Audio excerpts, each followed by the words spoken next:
आने वाले 4 से 5 सालों में इमिग्रेशन आप लोगों के लिए बहुत ज्यादा मुश्किल होने वाली है। ये वीडियो आपके फीड में क्यों है? क्योंकि इस वक्त पूरी दुनिया में एक ही आवाज गूंज रही है, वो है वीजा और इमिग्रेशन और इसके खिलाफ उठने वाला गुस्सा। आज ऑस्ट्रेलिया में करीब 5 लाख लोग सड़कों पर हैं। ये 6 शहरों में प्रोटेस्ट कर रहे हैं। इन प्रोटेस्टर्स की सिर्फ एक ही डिमांड है कि मैस इमिग्रेशन को बंद किया जाए।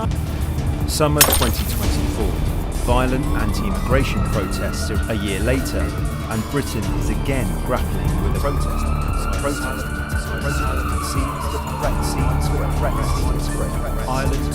Ireland too, similar search to violent immigration violence. Job whistle was not standing.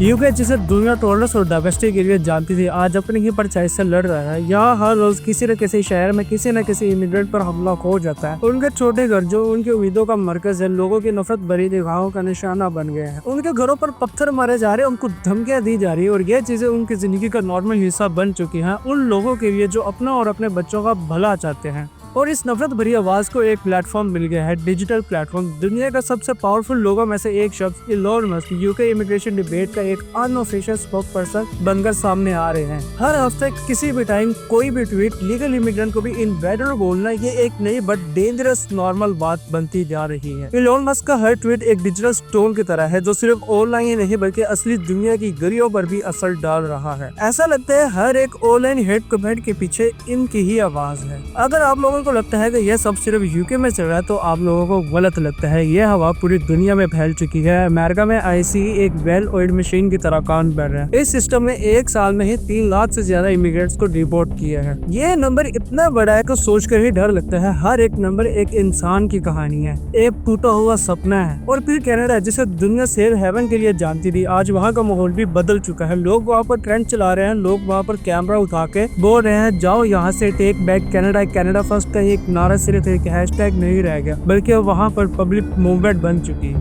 We do not want to be taken advantage of, tricked, lied to, and sold out by those we trusted to lead us. Immigrant sentiment is now growing, with 60% of Canadians now saying it's too high. If we know for a fact that we don't have housing for that, $900 a month to share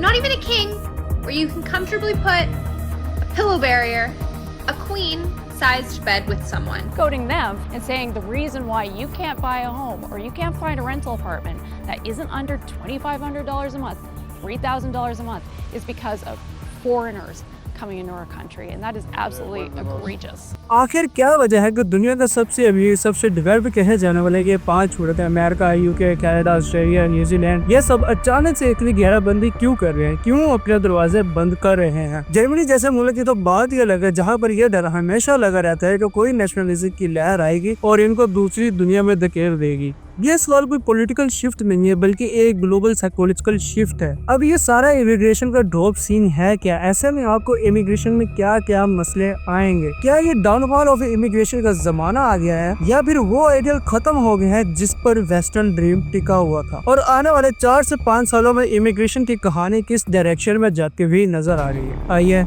समझते हैं। पहले आते इसका historical perspective समझ लो। दुनिया हमेशा से free to go थी, फ्री टू मूव थी। जब इंसान घूमा करता था बिना किसी पासपोर्ट, लेकिन वर्ल्ड वॉर 1 के बाद पासपोर्ट इंट्रोड्यूस हुए। इनिशियली वर्ल्ड वॉर 1 के बाद जो फ्रांस और यूके की कार्रवाइयों के बाद पासपोर्ट इंट्रोड्यूस हुए, वो एक तरह का लेटर ऑफ इश्योरेंस होता था कि ये इंसान हमारे मुल्क में आ सकता है। लेकिन वर्ल्ड वॉर 2 के बाद जब स्पेशल तौर पे यूनाइटेड स्टेट वर्ल्ड वॉर 2 में इन्वॉल्व हुआ तो पासपोर्ट के साथ साथ वीजा का भी सिलसिला शुरू हो गया।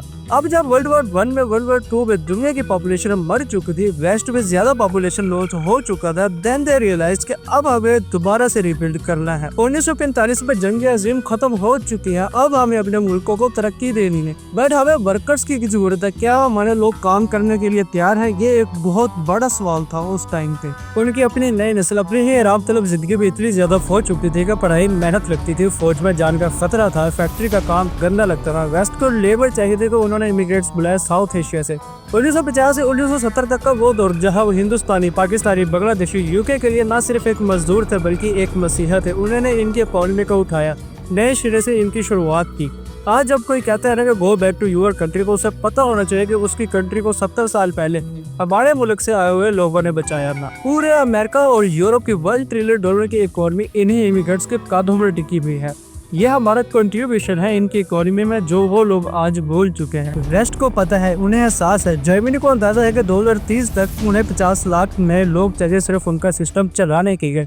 इटली इस वक्त चीख रहा है कि उसे 10,000 नए नर्सेज चाहिए जो कि उसकी बढ़ती हुई आबादी की देखभाल कर सके। जापान जो अपनी एजिंग पॉपुलेशन के बोझ तले दबा जा रहा है। यह मुल्क जानते हैं कि इमिग्रेशन इन लोगों के लिए कितनी जरूरी है। फिर भी ये सवाल दिमाग में घूमता रहता है कि ये एंटी इमिग्रेशन प्रोटेस्टिंग, ये गुस्सा, ये नफरत क्यों? सीधा जवाब है ग्लोबलाइजेशन का उल्टा चक्कर, यानी कि डी ग्लोबलाइजेशन। यूनाइटेड स्टेट और वेस्ट अपनी जॉब्स, अपनी फैक्ट्रियां वापस लाना चाहते हैं। ट्रम्प ने टैरिफ लगाया, एप्पल को अपनी फैक्ट्री इंडिया से वापस बुलानी पड़ी। यूनाइटेड स्टेट और यूरोप अपनी जॉब, अपनी फैक्ट्रियां वापस लाना चाहते हैं। ट्रम्प ने टैरिफ लगाया, एप्पल को अपनी फैक्ट्री इंडिया से वापस बुलानी पड़ी। पर्पस सिंपल है, डोमेस्टिक वोटर को प्रायोरिटी देना। अब हाउसिंग क्राइसिस, पब्लिक सर्विसेज का प्रेशर और एआई के आने के बाद जॉब्स खत्म होने की वजह से लोग इमिग्रेंट्स को ही बिहेव कर रहे हैं। यूके और कनाडा में रेंट अफोर्ड नहीं होता। एआई के आने के बाद और ज्यादा जॉब्स खतरे में है। आम आदमी को लगता है कि उसकी पहचान खत्म हो रही है। उनका गुस्सा आने वाले नए लोगों पर नहीं बल्कि अपनी हुकूमतों पर है, जिन्होंने उनको ये फील करवाया कि वो अपने ही घरों में मेहमान बन चुके हैं। वो सोचते हैं पहले हमारा सिस्टम ठीक करो, पहले हमें जॉब्स दो, फिर बाहर के नए लोगों को बुलाओ। उनके लिए इमिग्रेशन एक प्रॉब्लम का क्विक सोल्यूशन है, जबकि उनकी प्रॉब्लम सिस्टम का फेलियर है।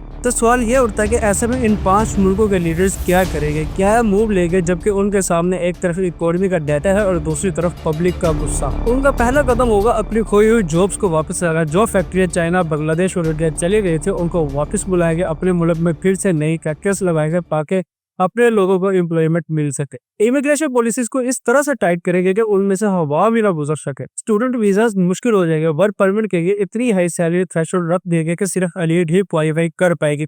रेफ्यूजी लॉ को इतना स्ट्रिक्ट बना दिया जाएगा कि इलीगल एंट्री के सारे रास्ते प्रैक्टिकली बंद हो जाएंगे। लेकिन फिर भी उन्हें मजदूरों की जरूरत तो पड़ेगी ना। तो ये होगा थर्ड और फाइनल स्टेप, यानी कि टारगेटेड इमिग्रेशन, यानी कि मैस इमिग्रेशन को खत्म किया जाएगा, जिससे कोई भी ऐसे ही ऐड के बैठ नहीं जाएगा। अब ऐसा होगा कि एक हॉस्पिटल का मैनेजर अपनी लिस्ट खोलेगा और बोलेगा मुझे एग्जैक्ट 500 नर्सेज चाहिए सिर्फ इंडोनेशिया से, जो कि मेरी डेटाबेस की क्वालिफिकेशन के मुताबिक मैच करती ना।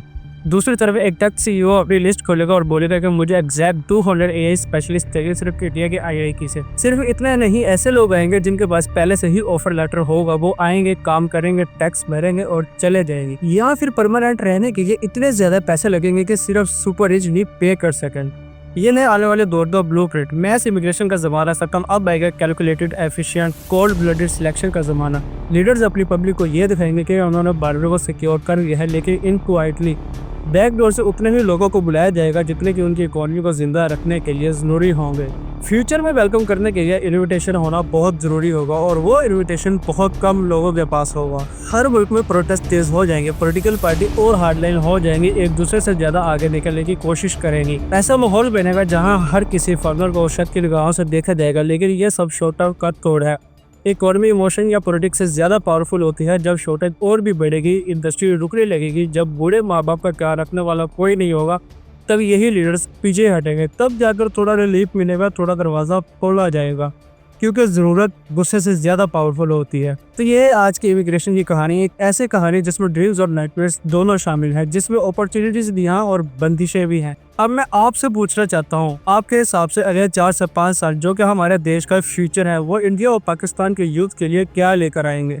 क्या पाकिस्तान और इंडिया की यूथ, जिसकी एनर्जी और टैलेंट का कोई सवाल ही नहीं है, उसे दुनिया की जरूरत के हिसाब से लग पाएगा, या फिर फुटरेट वेस्ट के दरवाजे उनके लिए बंद ही रहेंगे? क्या चांसेस है? क्या अब सिर्फ सुपर एलीट ही जा पाएंगे? क्या अब कोई नया रास्ता निकलेगा? ये सिर्फ एक सवाल ही नहीं है बल्कि एक चैलेंज है हमारे सिस्टम के लिए, हमारे यूथ के लिए और हमारे आने वाले नए फ्यूचर के